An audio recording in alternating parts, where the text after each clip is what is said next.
Catherine Judiou, je vous regarde, vous êtes directrice des remplois à Air France, et vous, avec vous, on va entendre l'expérience d'une verdisation des métiers chez vous, mais et en plus, c'est vous qui l'avez introduite finalement, ce concept et cette notion. J'aimerais des mots que vous nous expliquiez de quelle motivation vous êtes parti et ce que vous avez fait à Air France. Bon, je pense que c'est tout à fait en résonance avec ce que vous disiez. Donc, je dirige une association qui fait la promotion des métiers de la construction aéronautique et du transport aérien.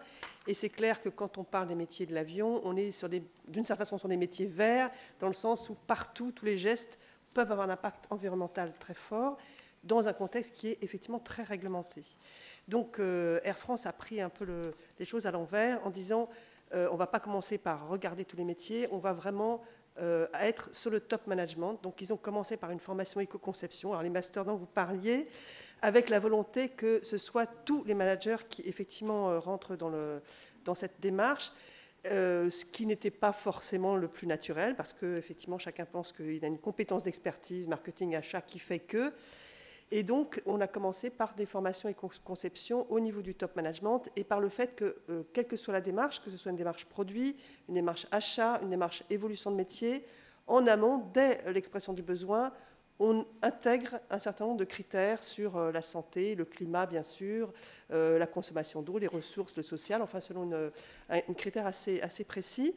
Et la démarche est partie. Et effectivement, à partir du moment où elle est partie, quand elle est arrivée en bout de chaîne, on s'est rendu compte effectivement de l'impact très positif que ça pouvait donner. Je vais vous donner deux exemples.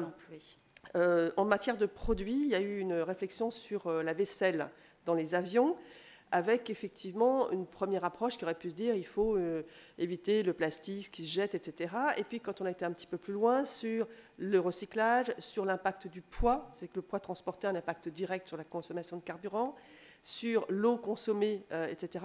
On en est arrivé au point qu'effectivement, il fallait plutôt une vaisselle en plastique qui puisse effectivement alléger. Donc quelquefois, on a des contre-idées.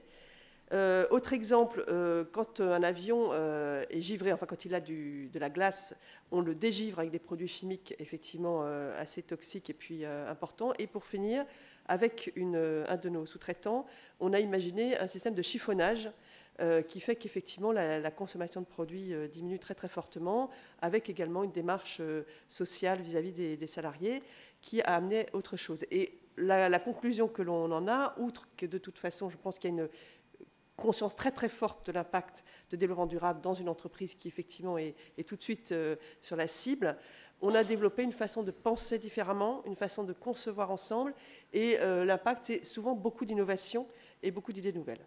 Même si j'imagine qu'au départ, aller par exemple au service des achats en disant vous ne pouvez, ou marketing, vous pouvez plus concevoir comme ça, enfin, vous pouvez pas, vous le dites autrement. Désormais, pour concevoir, il faut intégrer cette notion-là, ou alors aux achats, pour acheter, il faut aller dans ce sens. Peut-être que ce n'était pas simple non plus au début.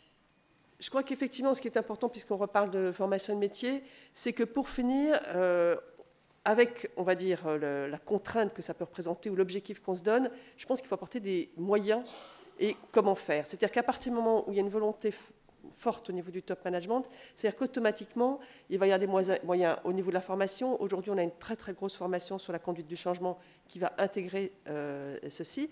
Et puis, une dimension collective. C'est-à-dire qu'à partir du moment où c'est posé comme un impératif et qu'on outille la façon de le construire, à la limite, on développe le plaisir de faire.